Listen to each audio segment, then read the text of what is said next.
We are beekeepers. That is, we sell beekeeping equipment like these ones here and honey. We train people using our apiaries. We have one at Mohori Road, which is near here. Then we train farmers on bee management, beekeeping, apiary setting. This day is important because one, we create like awareness of our brand that we exist. The other one is to teach people properties of honey, because I think it is very important people understand, like, one, honey crystallises. Does not mean when your honey crystallises it's fake or it's adulterated. Genuine honey crystallises when it's cold or it has stayed over some time. Yes, and also to interact with other people from different industries. The lowest is 50 grams. It retails for 50 shillings. Mostly this one is for people who want to taste as they go, or for restaurants. But for restaurants, we have better prices for them. Then we have 150 grams. It goes for 150 shillings. Then we have 300 grams in a jar or a squeeze bottle. It's 250. Then we have half a kilo. It's in squeeze bottle or jar too. It's 400. Then we have a kilo, it's 800. Then we have crystallized honey. The price is the same.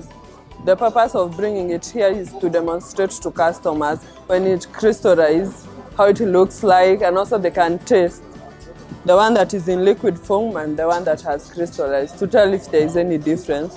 But we also have crude honey. This one is the way you get it from a hive. We sell it in 4 kilos. 4 kilo goes for 2,400. And also we have semi-refined, the one you get after pressing the combs, but we do not process it. We also sell it in 4 kilos at 2,800. Then we have another product from the hive that people do not know about called Propolis. It's for mostly cold, flus, good for boosting immunity. It's an antibacterial, a natural one. This one is the concentrated version of it. It goes for 500. This one, it's mixed with honey, because propolis naturally it's bitter. But when you mix it with honey, it becomes a bit friendly to children.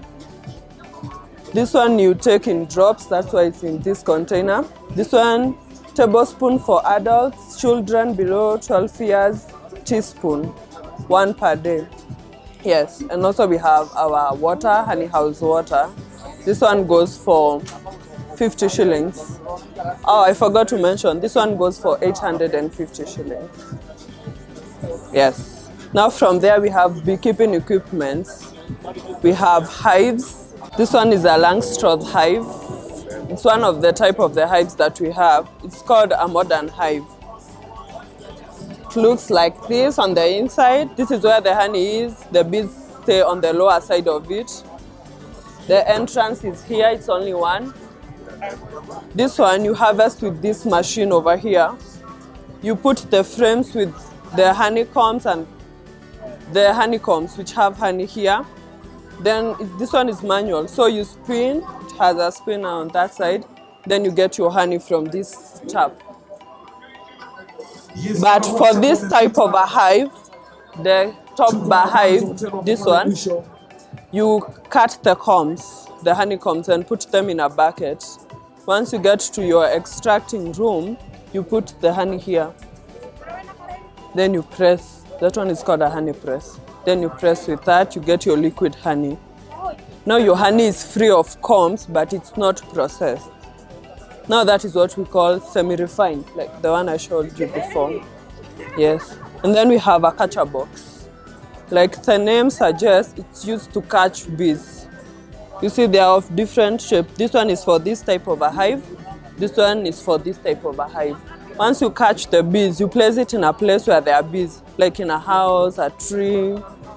The bees will get in there, form combs and settle there. So after a month or so, you transfer the frames, like the ones I've shown you inside here, from the catcher box to the hive. Now the bees can start to expand in there, multiply in numbers here. Then you can also put it back, catch another group and put it in another hive. Yeah. Then we have a smoker. Yeah, you put sodas, dry leaves, cartons here. You light them up. Once they light up, you close and you start smoking the bees. The smoke is to make the bees to be calm, and they will not disturb you as much when you're harvesting. When you're taking your combs, there'll be bees that are stuck there. You remove them with this brush gently because you don't want to kill them. Now this one is called a hive tool. It assists you to lift the frames. Once the bees settle in the hive, they will put gum or something that looks like gel that will make the frames to be stuck on the hive. So this one helps you to lift them up. It's a metal. It's a hive tool.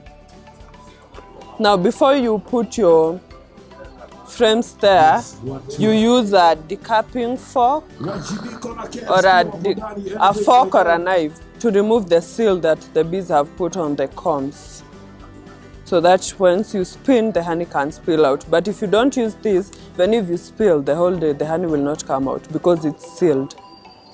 Yes.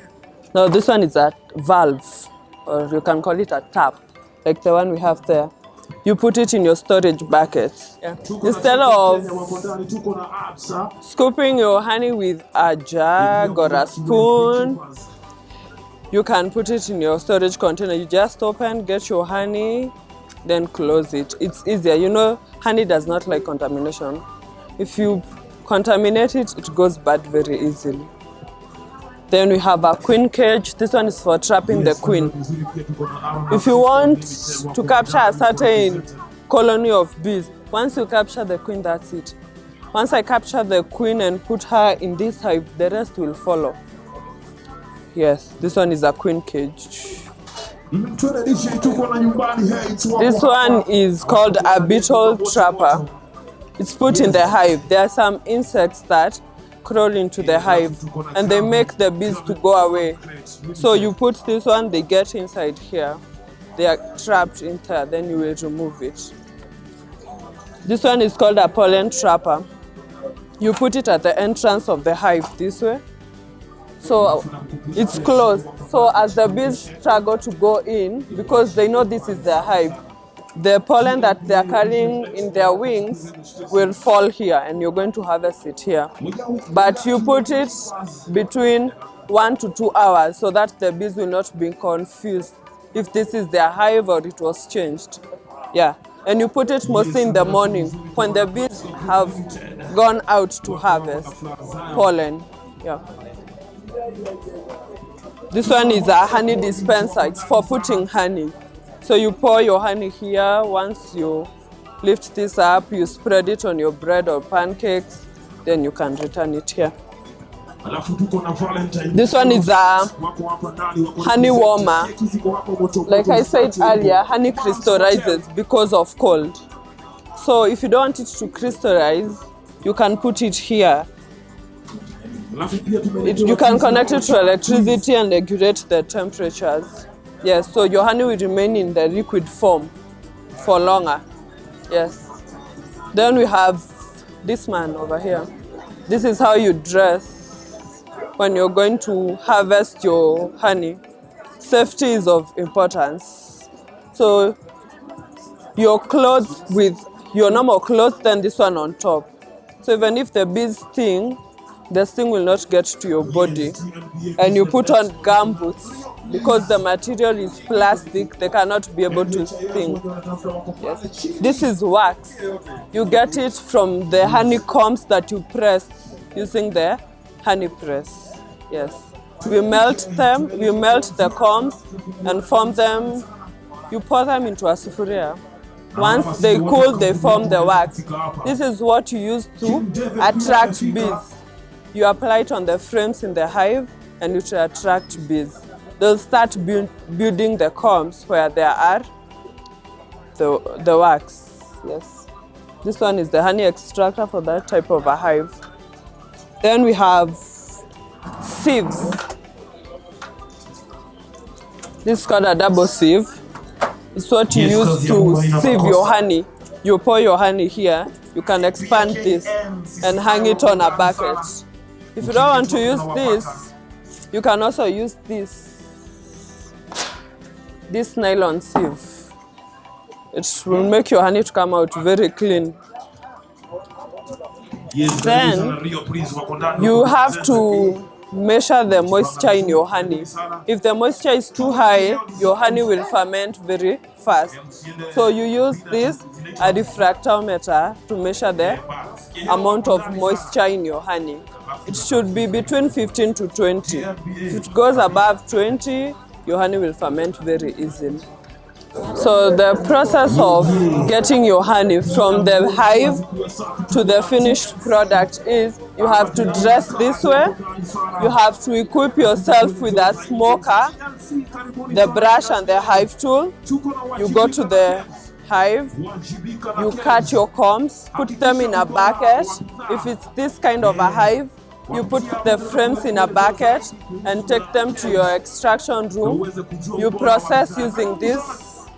If not that, you harvested from this kind of a hive, put it in a honey press, press it, get now your liquid honey in containers. After that, you have to process the honey. The recommended way of processing honey is through water bath. I have my honey in a sufuria and I have another sufuria with water and a source of heat. So I'll put the honey on top of the water. As the water is boiling, the honey will be heated by that steam. You have to measure the temperatures of the honey and you have to keep stirring continuously because the temperatures will not come up, so you have to keep stirring. So the degrees is about 45 to 50 degrees. After you've reached those degrees, you remove your honey and you sieve it with the sieves, either the double sieve or the nylon sieve. Now let your honey settle for 4 nights. After that, there will be a white cream on top of the honey. It's like the cream of the milk. After it settles, you remove the cream it's called scum in honey. You remove it, then you pack it or you leave it there until you have orders, yes. Our physical shop is located at Mohori Road, which is at 87 along Waiyaki Way. But we also have our website, www.waiyakiwaybeekeepers.ac.ke. We are also on social media. We have our Instagram page, Waiyaki Way Beekeepers, Facebook page, Waiyaki Way Beekeepers. Kindly come and support us, buy from us, learn from us, and interact with us.